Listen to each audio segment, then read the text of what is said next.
Kagame se tourne vers la Russie après les deals de Washington. Peur ou stratégie? Le monde change rapidement. Les alliances qui semblaient solides il y a 10 ans deviennent fragiles, conditionnelles, parfois même toxiques.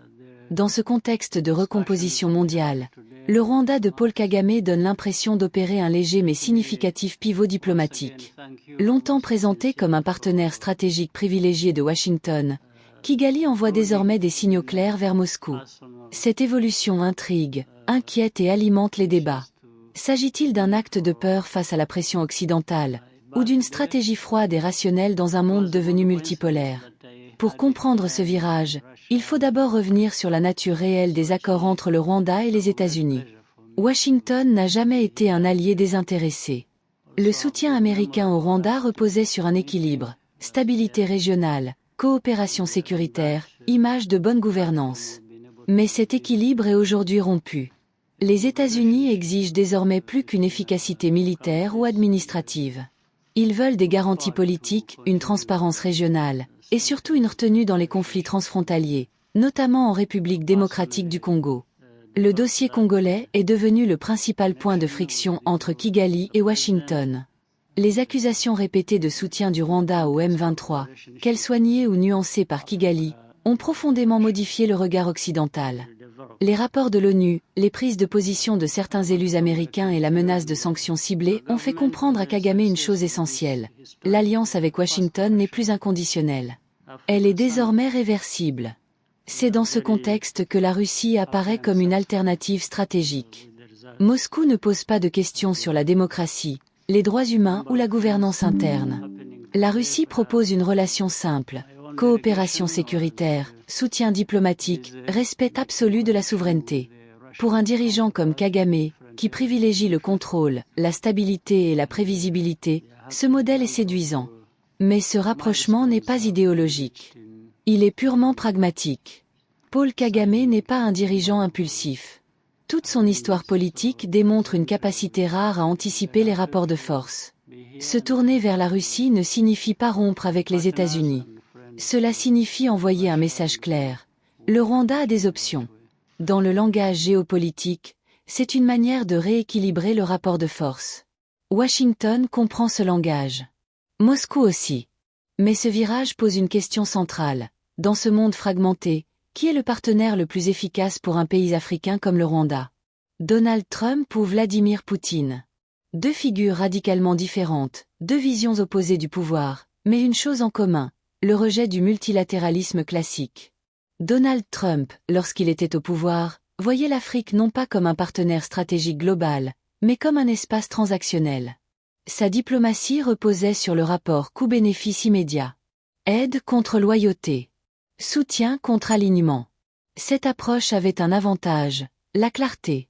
Mais elle avait aussi une limite majeure, l'imprévisibilité.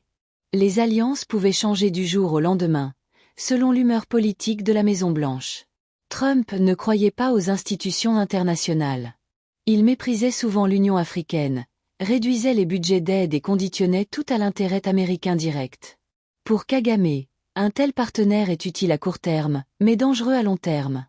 La stabilité stratégique ne peut pas reposer sur un homme imprévisible, même puissant. Vladimir Poutine, à l'inverse, offre une approche différente. La Russie n'a pas la puissance économique des États-Unis, mais elle compense par une cohérence stratégique. Moscou s'inscrit dans le temps long. Ces alliances sont rarement morales, mais elles sont stables tant que les intérêts convergent. En Afrique, la Russie ne promet pas le développement. Elle promet la survie politique et sécuritaire. C'est cette promesse qui attire de nombreux dirigeants africains. Pas parce qu'ils admirent la Russie, mais parce qu'ils comprennent que Moscou ne les abandonnera pas sous la pression médiatique ou humanitaire. Pour Kagame, qui observe attentivement la manière dont certains dirigeants ont été lâchés par l'Occident, la leçon est claire, il faut diversifier ses protections. Cependant, la Russie n'est pas un allié sans risque. Elle offre peu d'accès aux marchés mondiaux, peu de financements structurants, peu d'opportunités économiques à grande échelle. S'appuyer excessivement sur Moscou pourrait isoler le Rwanda des circuits financiers occidentaux, des institutions de Bretton Woods et des investisseurs privés. Kagame le sait. C'est pourquoi son approche reste mesurée, presque chirurgicale. La stratégie rwandaise ne consiste pas à choisir un camp, mais à naviguer entre les camps. Dans un monde où l'ordre international se fragmente, les pays intelligents sont ceux qui refusent l'alignement rigide. Le Rwanda tente de se positionner comme un acteur autonome, capable de dialoguer avec Washington, Moscou, Pékin et Bruxelles sans se soumettre totalement à aucun. Mais cette stratégie a un coût. Jouer sur plusieurs tableaux expose à des malentendus, des suspicions et des représailles indirectes. Les États-Unis pourraient réduire leur soutien. L'Union européenne pourrait durcir son discours. La Russie pourrait, un jour, se désintéresser du Rwanda si ses priorités changent. Le risque est réel. La question congolaise reste la clé de voûte de cette équation. Tant que l'Est de la RDC restera instable, tant que les accusations persisteront, le Rwanda sera sous surveillance. Se rapprocher de la Russie peut offrir une couverture diplomatique temporaire, mais cela ne résout pas le problème de fond. Kagame le sait, mais il gagne du temps. Et en géopolitique, le temps est une ressource stratégique. Alors, peur ou stratégie? La réponse est nuancée. Il y a une part de pression, oui.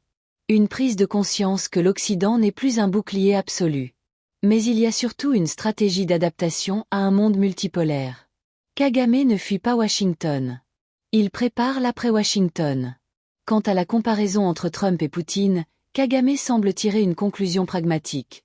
Trump est puissant mais instable, Poutine est limité mais constant. L'un offre des opportunités rapides, l'autre une protection silencieuse. Le Rwanda tente de tirer profit des deux, sans devenir dépendant d'aucun. La grande question reste ouverte. Jusqu'où Kigali peut-il aller sans provoquer une rupture? Peut-on jouer l'équilibre sans tomber du fil? Le Rwanda est à un moment charnière de son histoire diplomatique. Le choix qu'il fera dans les années à venir déterminera non seulement sa place en Afrique centrale, mais aussi son statut dans le nouvel ordre mondial qui se dessine.